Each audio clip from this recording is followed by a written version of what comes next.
We are bombarding you with SEC Media Days content, so we hope that you're enjoying it. We're talking some Kentucky football now here on Mark Rogers TV with Kevin McGuffey from Last Word on College Football. Kentucky maybe earned some respect with a postseason appearance, finally getting over the hump in the Mark Stoops era, but maybe not so much respect if we can read between the lines in terms of some of the decor, Kevin, there at SEC Media Days. Yeah, I mean, every coach goes in with, two things: optimism, and this is going to be our year.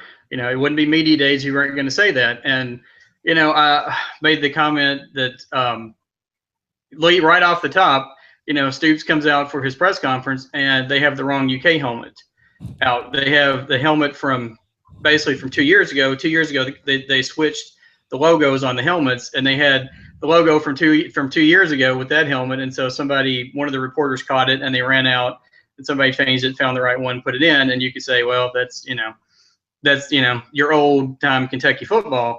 But as you said, they've, last year, the way they finished, they won 7 of the last 10 games, beat Louisville with the Heisman Trophy winner. They didn't play that well in the Tax Slayer Bowl. Honestly, if you go back and look at that game, I think they were just, the first half is like, ooh, we made a bowl game. We're happy to be here. And they kind of played that way. And the second half, they played Georgia Tech pretty even. But yeah, I mean, Stoops, he had, I thought he did a very good job. He hit a lot of the points. From my standpoint, there was 3 things that I thought most UK fans were wanting to know. Number one, who is the starting quarterback? Is it Stephen Johnson? And Coach Stoops said, and then Stephen Johnson said, I've been told that game 1, first play, I am the starting quarterback. And then Drew Barker and Gunnar Hoke. Gunnar Hoke was the star of the spring football game this year. Johnson struggled a little bit, and then of course Drew Barker's coming back from back surgery, and he's about 100%, or claims he's close to 100%. So I think it's going to be an interesting battle between those two for the backup. And then the second thing, the status of star incoming freshman Lynn Bowden.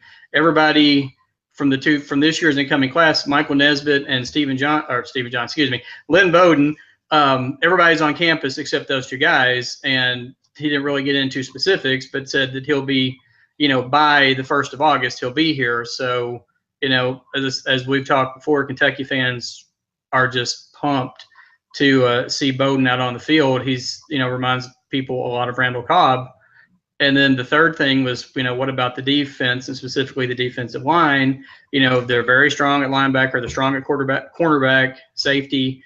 What do you do about the defensive line? They lost Adrian Middleton, one of their better players, he was kicked off the team.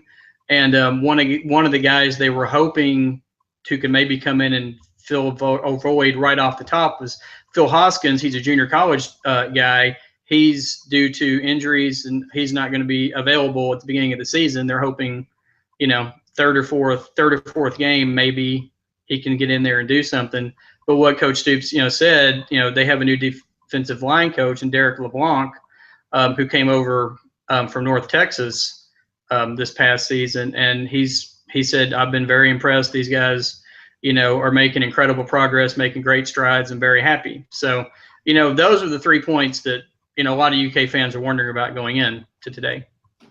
So when you match up those 3 quarterbacks, whether it be from your perspective and then also kind of Wildcat Nation, is it pretty clear cut that Johnson's the guy, and most people are going to be happy with that? Or do you think this has yet to be truly settled long term? I think going in, I think Johnson is the guy. I think, in my opinion, he's the clear number 1. He came in the second game last year against Florida when Barker got hurt. And obviously, your first game playing in the swamp is not how you really want to start your college career. And then Barker, started the third game against New Mexico State and had to get pulled. And he came in and led them to a victory. And then, as I said, they won 7 of their last 10 games. I think he's the clear number 1. If he has an Achilles, it's turnovers. He has a tendency to put the ball on the ground. It happened, a lot more than it should. And going back to the Tax Slayer Bowl, that was a big point in that game. He fumbled on one of the early series, and Georgia Tech ran it back for a touchdown. Like I said, Barker, I think, is kind of a dark, not a dark horse, but just a question mark. as I said, everybody thinks he's healthy. He says he's healthy, and he can do some really great things. And then, like I said, Gunnar Hoke, he's kind of the X factor. Like I said, he was the star of the spring game. He had an incredible, spring game. And honestly, it would not surprise me. I'm just guessing that when they start the season, then Hope might be the number 2 quarterback and Barker might be 3. But once they get into fall camp, that's obviously subject to change. But I think Johnson is the clear number 1, and I think he deservedly so. In talking the top 5 at each position in the SEC leading up to the season, I do that each and every year with guys like yourself. I listed more Kentucky players, and guys like yourself did as well, with Jordan Jones in particular, and also Mike Edwards in the secondary, and a few other guys than in recent memory.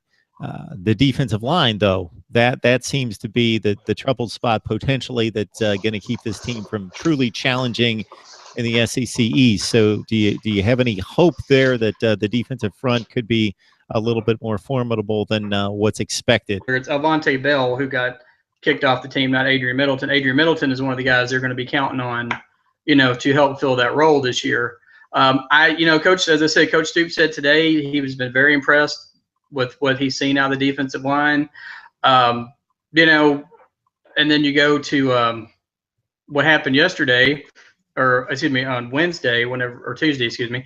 Greg McElroy from the SEC Network basically called out Matt Elam, said that, he's been, that he was lazy and, just has not lived up to his potential. And it's not hard to to agree with that. He was a 5-star guy coming out of Kentucky. He's a Kentucky boy from Hardin County, and he's just not, for whatever reason, has not lived up to his potential yet. But he still has 1 more year. And then the players that were at the media days today, they made a comment about it. Said, you call out one of our guys, you're calling out the whole team, and basically we're going to prove you wrong. And I said, I think they have the players. It's just a matter of getting them. A year ago, nobody was talking about, Jordan Jones. Nobody was talking about Josh Allen, and they just came out and just, gangbusters last year. And I could see one of those guys maybe doing that this year, and they just need a complete effort. And I think they'll be fine. And I said, Phil Hoskins is somebody they were hoping, they were counting on to basically, help fill that role. And then also one of the incoming recruits, Josh Pascal, he can play linebacker or defensive end. I would not be surprised to see him get a lot of playing time as a true freshman this year, because, he was it was between Kentucky and Penn State for him. And, Kentucky won out on that. And he's, probably the highest rated, defensive guy coming in. So I think that's a name to watch out for going forward this season. I consider Greg McElroy first rate in his profession. I just think the guy's excellent. He's obviously played the position at the highest level as a collegiate, and then has transitioned his experience, his knowledge of the game into great communication skills. I hate to hear that. Hopefully he has done his homework, because I think sometimes some analysts, it's impossible to cover. They cover the big names, the big stories. They're not breaking down offensive unless they're assigned to that particular game that week and they've got the Kentucky-Florida game. They're not breaking down all that stuff. And I'm speaking in generalities. Maybe he does and some others do. So I hope he's just not putting A plus B equals C together, that here's a 5-star. He was expected to do so much because of that ranking. Therefore, he must be lazy if he's not earned a starting spot on what's, despite the star players that we mentioned, is still a marginal defense. So I'm guessing, based on Greg McElroy and what he's brought to the table and what I've heard from him, is that he's actually done his due diligence to come to that conclusion. Yeah, no, I like I said, I don't think there's too many Kentucky fans that would disagree with what he said at all. And like I said, hopefully they will use that, as the players said today.